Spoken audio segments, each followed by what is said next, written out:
আসসালামু আলাইকুম everyone, welcome to my channel. আজকে আমি আপনাদের সঙ্গে শেয়ার করব ঈদের জন্য একদমই কম সময়ে আর কম উপকরণে স্পেশাল সেমাইয়ের রেসিপি। সেমাইটা বানাতে সর্বোচ্চ 10 মিনিট সময় লাগবে আর সবাই অনেক পছন্দ করে খাবে এটা। আসছে ঈদে এটা অবশ্যই ট্রাই করতে পারেন। এতে করে পরিবারের ছোট থেকে বড় সবাই অনেক বেশি পছন্দ করে খাবে। আশা করছি আমার আজকের রেসিপিটি আপনাদের কাছে অনেক ভালো লাগবে আর সহজও লাগবে। চলুন তাহলে কথা না বাড়িয়ে চলে যাচ্ছি পুরো রেসিপিতে। এই রেসিপিটি তৈরি করার জন্য আমি একটি বাটিতে নিয়ে নিয়েছি লাচ্ছা সেমাই। তবে এটা কোনো ব্র্যান্ডের না, এটা একদমই নর্মাল বাজারে কিনতে পাওয়া যায় সেই সেমাইটা আমি নিয়েছি। আজকে আমি এই নর্মাল সেমাইটা দিয়েই কিন্তু অসাধারণ মজার একটি সেমাই তৈরি করব। এখন আমি এই সেমাইটাকে একটা সাইডে সরিয়ে রেখে দিচ্ছি। এখন আমি সেমাইটা রান্না করতে চলে যাব। তার জন্য চুলায় একটি প্যান বসিয়ে আমি তাতে 3 কাপ লিকুইড দুধ দিয়ে দিচ্ছি। এরপরে আমি দিয়ে দিচ্ছি 1/3 কাপ চিনি। চিনিটা আপনাদের টেস্ট অনুযায়ী কমিয়ে বা বাড়িয়েও দিতে পারেন। এরপর এখানে আমি দিয়ে দিচ্ছি 2 টেবিল চামচ গুঁড়া দুধ। আরও দিয়ে দিচ্ছি কিছু গরম মশলা। এর মধ্যে রয়েছে 3টি এলাচ, দিয়ে দিচ্ছি একটি তেজপাতা, আরও দিয়ে দিচ্ছি 2 থেকে 3 টুকরো দারচিনি। এবার আমি এই সব কিছুকে একসঙ্গে নেড়েচেড়ে মিশিয়ে নিচ্ছি আর অপেক্ষা করব দুধটাতে বলক চলে আসা পর্যন্ত। 1/4 চা চামচ দিয়ে দিচ্ছি লবণ। মিষ্টি খাবারে লবণটা দিলে সত্যি অসাধারণ লাগে, তবে আপনারা চাইলে লবণটা স্কিপও করতে পারেন।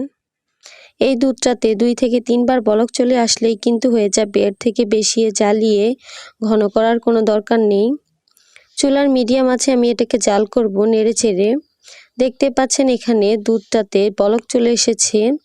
এভাবে 2-3 বার বলক চলে আসলেই কিন্তু আমি এটাকে চুলা থেকে নামিয়ে নিব।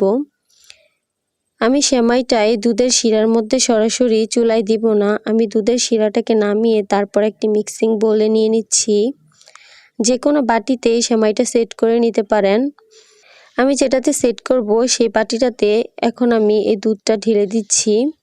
এবার আমি আগে থেকে যে সেমাইটা রেডি করে রেখেছিলাম সেটা দিয়ে দিচ্ছি। এখন মনে হচ্ছে দুধটা অনেক বেশি, কিন্তু কিছুক্ষণের মধ্যেই দেখবেন সেমাইটা দুধটাকে টেনে নিয়েছে। এবার আমি উপর থেকে দিয়ে দিচ্ছি কিছু বাদাম কুচি করা।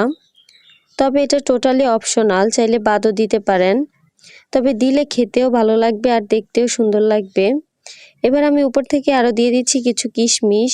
এটাও টোটালি অপশনাল, চাইলে বাদ দিতে পারেন। কিশমিশটা দিলে কিন্তু খেতে আরও বেশি মজা লাগে।